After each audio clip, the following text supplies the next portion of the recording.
তো নমস্কার বন্ধুরা, আজকে আলোচনা করব শ্যামাপদ ডাকিনী সাধনা নিয়ে।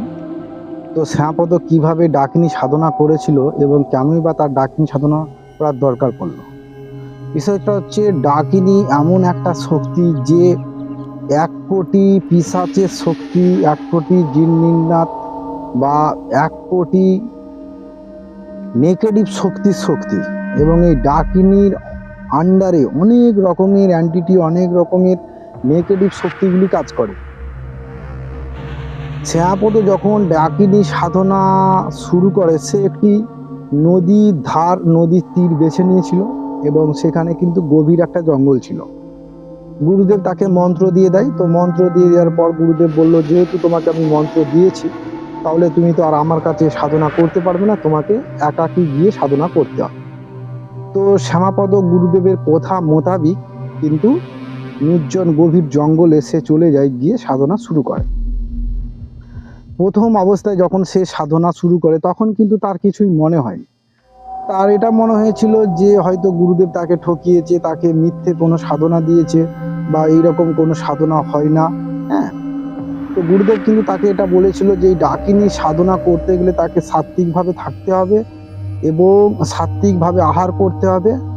তৃতীয় কথা হচ্ছে যে তাকে যে জায়গায় সে সাধনা করবে, যে শ্মশানভূমি, যে নদীর তীরে সে সাধনা করবে, সেখানেই তাকে কিন্তু 6 মাস থাকতে হবে। 6 মাস পর হোম এবং আহুতি দিয়ে তাকে কিন্তু সম্পন্ন করতে হবে।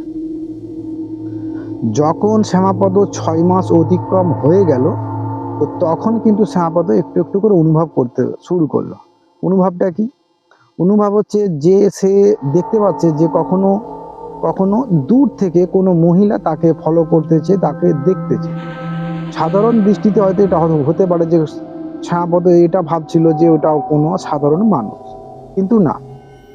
একদিন হঠাৎ যখন সে জঙ্গলের মধ্যে সাধনা করছে, তো তখন হঠাৎ করে সে যে প্রদীপ জ্বালিয়েছে, সেই প্রদীপ নিভে গেছে এবং বিরাট আকারের একটি সর্প তার সামনে যখন প্রকট হয়েছে, শ্যামাপদ কিন্তু অনেকটা ভয় পেয়ে গেছে।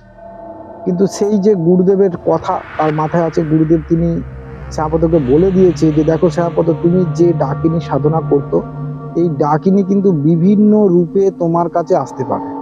সাপ হয়ে আসতে পারে, কোনো রকমের ভয়ানক জীবজন্তু হয়ে আসতে পারে। তো সেটা তার আগের থেকে জানা ছিল। ডাকিনী সাধনার যে মন্ত্রটি গুরুদেব শ্যামাপদকে দিয়েছিল, সেটা আমি একবার বলে দিচ্ছি। ওম আচ্যুতাম কাজ সিন দেবতা তত্ত্ব ধুলিনী ধৌলাসালিনী ভবন্তী বন্ধু সায়নম দেবতাম লঘু কণ্টেকনম পুরম বিশেষণ মহাভৈরব মণ্ডলম।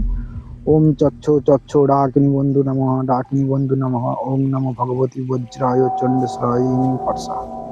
এবং মন্ত্রটির কিছু আমি বাদ দিয়ে দিলাম, কারণ নিয়ম হচ্ছে যে এই মন্ত্র গুরুদেবের দীক্ষা না নিয়ে এই মন্ত্র যদি কেউ উচ্চারণ শুরু করে, তার হয়তো ক্ষতি হতে পারে। ভিডিওটি শুধুমাত্র জানার জন্য এটা আমি বানিয়েছি। বিষয়টি হলো যে ডাকিনী সাধনা আপনি যদি করেন, ডাকিনী সাধনা করার বিষয় হচ্ছে যে আপনি যে কোনো রকমের কাজ, অসম্ভব রকমের কাজ যেটা কেউ করতে পারছে না, সেটাকে আপনি সম্ভব করতে পারবেন। মাটির 7 ফুট নিচ পর্যন্ত আপনি কি আছে, খনিজ বস্তু বলুন, সোনা বলুন, কি আছে আপনি দেখতে পাবেন। তাছাড়া আপনি ভূত ভবিষ্যৎ সবকিছু বলতে পারবেন। বিষয়টা হচ্ছে, দেখুন, ভবিষ্যৎ কেউ কোনোদিন পাল্টাতে পারবে না। ভবিষ্যৎ সে যদি দেখেও ফেলে,